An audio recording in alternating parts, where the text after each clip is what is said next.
کہتے ہیں مجلس میں ایک شخص آتا تھا بوڑھا. اب ظاہر ہے لوگ جب مجلس میں آتے ہیں تو مجلس کے آداب ہیں، مجلس کے طریقے ہیں. مجلس میں آنے کا مطلب یہ ہے کہ بندہ با ادب ہو کے بیٹھے، غور کے ساتھ سنے، صلوات کا ذکر ہے، اس کے بعد ماتم ہے، عزاداری ہے، پھر گریے کے آداب ہیں کہ امام حسین پہ کس طرح گریہ کیا جائے، آنکھوں سے آنسوؤں کا نکلنا یا گریے، جو بھی ہے مجلس کے آداب ہیں.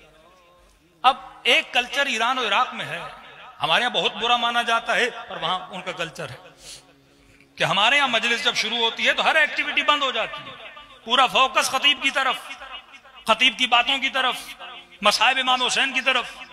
لیکن آپ ایران و عراق جائیں گے، وہاں مجلس ہوتی ہے تو مجلس کے بیچ میں چائے بھی چل رہی ہوتی ہے، یا خطیب صاحب مجلس پڑھ رہے ہیں اور گوشے کناروں میں لوگ ٹیک لگا کے بیٹھے ہیں اور مولا حسین کی چائے کی نیاز بھی جو قہوہ دیتے ہیں وہ چلتا ہے.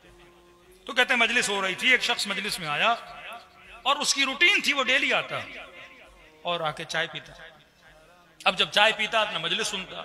چلو بھائی چائے پی لی تو مجلس کے آخر میں ماتم کر لو، نہیں گریہ کر لو، نہیں. آیا 3-4 کپ چائے کے پیے اور مجلس اٹھ کے چلا گیا. شیخ عبداللہ کہتے ہیں یہ بات مجھے بڑی بری لگی، یادہ بھی مجلس کے خلاف ہے کہ مجلس میں آئے ہو کم از کم گریہ کرو، ماتم کرو، توجہ سے سنو، 4 صلواتیں پڑھو. یہ کیا ہوا کہ آپ مجلس میں آئے اور آپ نے چائے پی اور آپ مجلس سے نکل گئے. کہتے ہیں میں نے کہا نہیں لیکن دل میں برا ضرور مانا. صدام آیا، ہم کہتے ہیں عراق سے ایران چلے گئے، ایران میں پھر مجلس میں بپا کی. کہتے ہیں 1.5 سال کے بعد مجھے مجلس میں وہی بندہ نظر آیا جو عراق میں نجف میں مجلس سننے آتا تھا. میں نے کہا شاید بدل گیا ہو، لیکن یہاں پر بھی اس کی یہی روٹین تھی. مجلس شروع ہوئی اور اس نے چائے پینا شروع کی اور 3-4 کپ پیے اور پھر نکل گیا. میں نے کہا بندے خدا نہ وہاں پہ سدھرا نہ یہاں پہ سدھرا، وہی کام ہے اس کے. نہ غور سے مجلس سنتا ہے، نہ ماتم کرتا ہے، نہ گریہ کرتا ہے، بس آیا اور 3-4 چائے کے کپ پہ کے نکل جاتا ہے. کہتا 1.5-2 سال کے بعد اس کا انتقال ہو گیا، یہ دنیا سے چلا گیا. شیخ عبداللہ کہتے ہیں کہ اللہ نے اس کے مرنے کے 1-1.5 سال بعد مجھے اس کی برزخ دکھائی.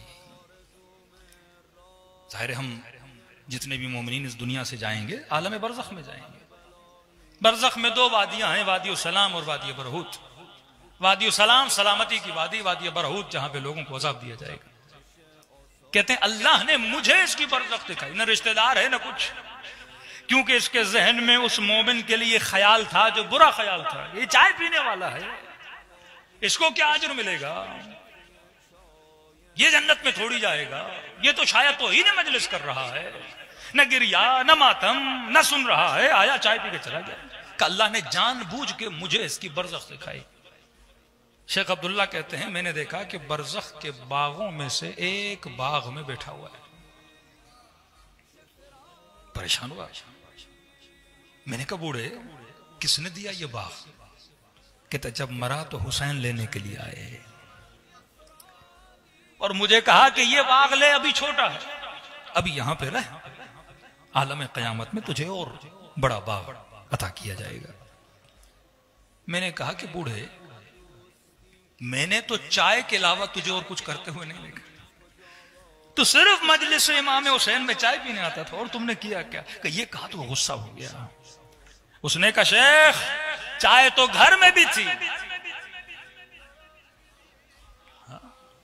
شیخ چائے تو میرے گھر میں بھی تھی، میں مجلس حسین میں چائے پینے نہیں حسین کی چائے پینے کے لیے آتا تھا. اب تصور کریں جو اس نیت سے بھی فرش عزا پر آئے. قہوہ ہے نا ہمارے ہاں تو چلو دودھ مہنگا ہے، پانی مہنگا ہوتا ہے کیا، کہ یہ چائے تو میں گھر میں بھی پی سکتا تھا، لیکن میں نیت کر کے آتا تھا نہیں فرش عزا پہ جاؤں گا، حسین کے نیاز کی چائے پیوں گا. اس نیت کو مد نظر رکھتے ہوئے امام حسین نے عالم برزخ میں اسے باغ عطا کیا. اب تصور کریں جو حسین پہ گریہ کرے اس کا کتنا اجر ہے.